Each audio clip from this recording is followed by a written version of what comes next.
Drink with James, episode 22.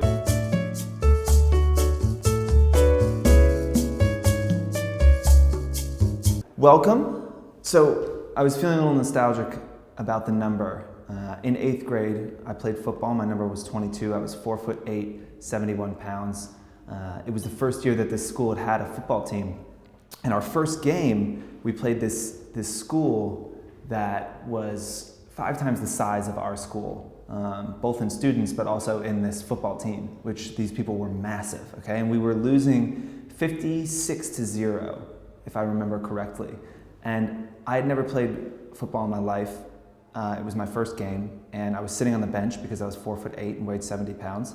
But I hear the coach from, maybe 20 yards away yelling my name, Nord, Nord, Nord, where's Nord? Looking to put me in. There was no fucking way I was going into that game and playing against those monsters. So I just kind of hid behind one of our linemen so that he couldn't see me until he grabbed someone else and threw them in. And that is how I avoided death in 8th grade football.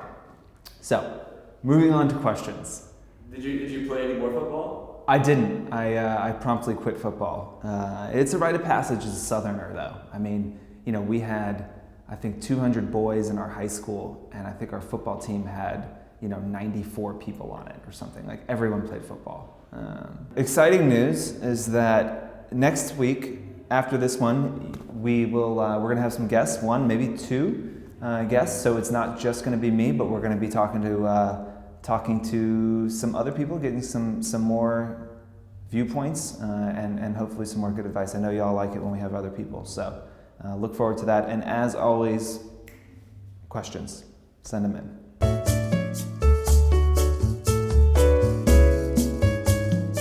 So you've taken the advice, brands come to you, they say, I want to work with you, and you say, okay, sure, what's the budget, right? And then you hear,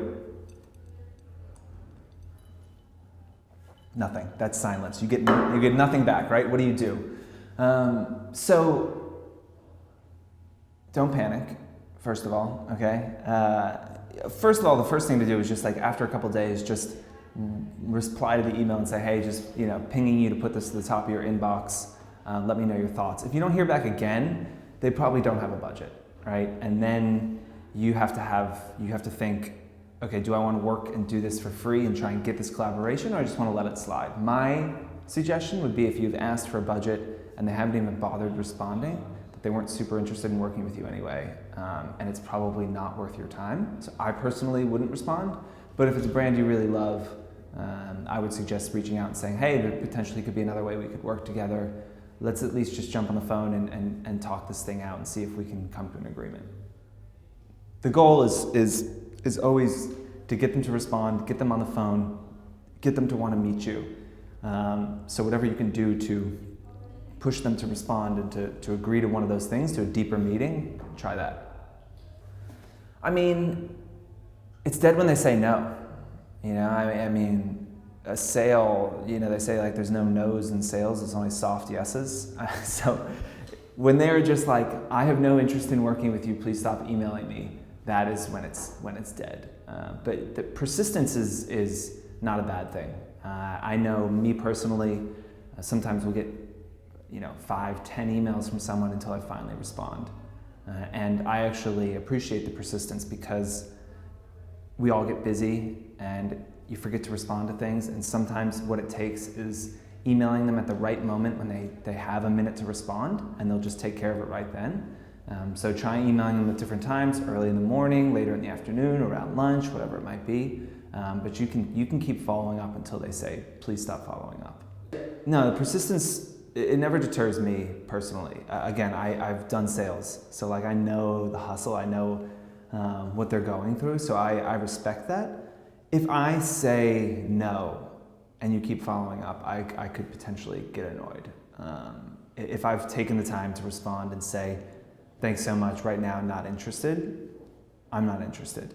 If I say, thanks so much, not interested, but could be in 6 months, make a note in your calendar to reach back out, because that's super impressive when you say, hey, this sounds great, but we don't have time for it right now, or budget, or whatever it might be, and that person follows up when I tell them to, that makes me have a lot more faith in their ability to deliver on what they're talking about.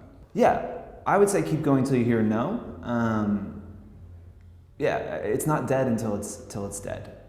That said, if you've emailed a few times and they haven't responded to your question of is there a budget, chances are it's already dead. But you can keep fighting for it. You never know.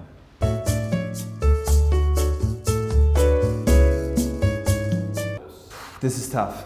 Not looking awkward in front of camera is difficult. And as you know, we've been putting up some stuff from the For You talk we had on photography. So if you haven't seen those on Facebook yet, check them out. We've cut them up into some shorter videos, and we also have the full video there. And as you guys may or may not know, I used to be a photographer, and I struggled with this all the time of how to get people who aren't models to look good in photos and to not feel awkward. So a couple things I would do.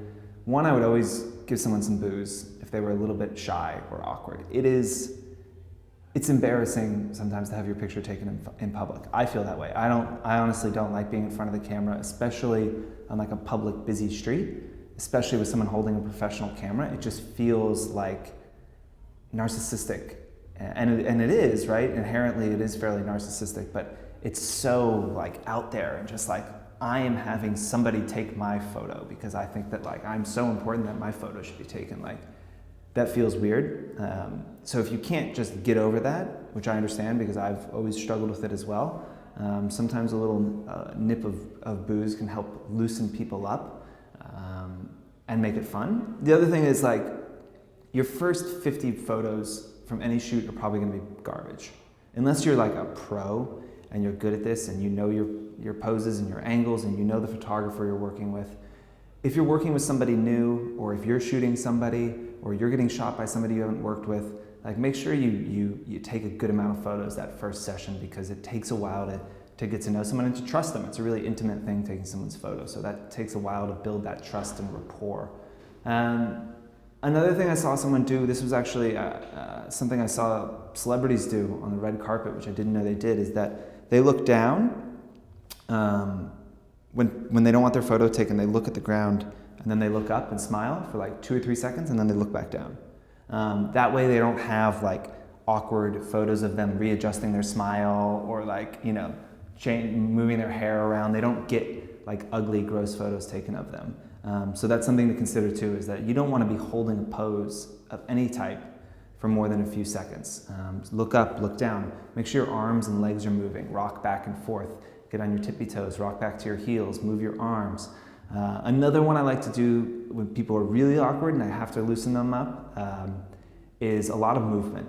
Because once people kind of get rigid in front of camera and they're just like, I don't know what to do with my hands. Like, what should I be doing here? So if you just get them to walk, so what I would do is if you feel awkward in front of the camera, you have a photographer with you, walk away from them, and then like 4 paces out of your walk, the photographer's walking behind you, just spin around in a circle, get them to take a photo when you're turned facing them, and then keep spinning and keep doing that. That motion is really fluid and you're thinking about not tripping and falling on your face more than looking awkward in the photo. So those kinds of things, those kinds of movement can loosen you up because you're doing natural things instead of sitting there trying to pose.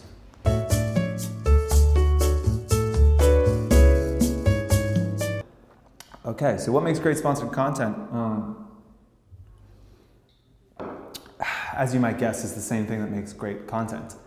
If you can't make a sponsored post look as good or better than your normal posts that aren't sponsored, then you shouldn't be doing that post. And I would encourage you, if you're taking a brand's money, to really think about what you can do to make it special and go the extra mile. And that sponsored post should look, again, as good or better than your normal post that you do. Partially because you don't want your audience to dislike your sponsored posts. If you have a feed and let's say you're getting 1,000 likes on a post and you're getting 500 likes on your sponsored posts, brands are going to catch on to that pretty quickly and see that your audience isn't reacting well to the sponsored content that you're doing. So you really want the sponsored stuff you're doing to be as effective or more effective ideally than the things you're doing that aren't sponsored. Because going back to a brand and saying, hey, my average engagement rate on Fohr is 1%, and on this sponsored post it was 2%, like we did great. My audience obviously loves your products. We should work together in a bigger capacity. You can back yourself up with data. But coming in and saying, I usually do 1% and getting 0.5% engagement is not going to look great. You're going to have a hard time closing them the second time around. Yeah, I think you put some more thought, put some thought into it. Think about how you could be creative, what you could do different. The basis of any photograph is light, right? So like make sure you have great light if you're shooting it outside. Don't go out at noon and shoot the sponsored post on your lunch break. It's just not gonna look great. So go the extra mile to make sure you're shooting, an hour after sunrise or an hour before sunset, and maybe, if you can tell a little story with the brand, then that's great. If it's a kind of elevated evening wear kind of brand, let's say you're wearing like a party dress of some sort, like shooting in a place that feels grand and feels like special is going to help elevate that post, and it's going to make the clothes look better. They're working with you because they want their products, whether that's clothing or accessories or food or whatever it might be, or a hotel property. They want that to look amazing, so good that people think, I need that in my life. So think about that, and remember you're selling products. If you're taking people's money, you are selling products. So what is the best way to sell that dress, that handbag, that hotel room, that restaurant to your followers, and do that? That's it. Episode 22 is done. Thank God on the whiskey. And it's Friday afternoon, and it's fall in New York City, and I am going to get out of here. Cheers. Have a good weekend.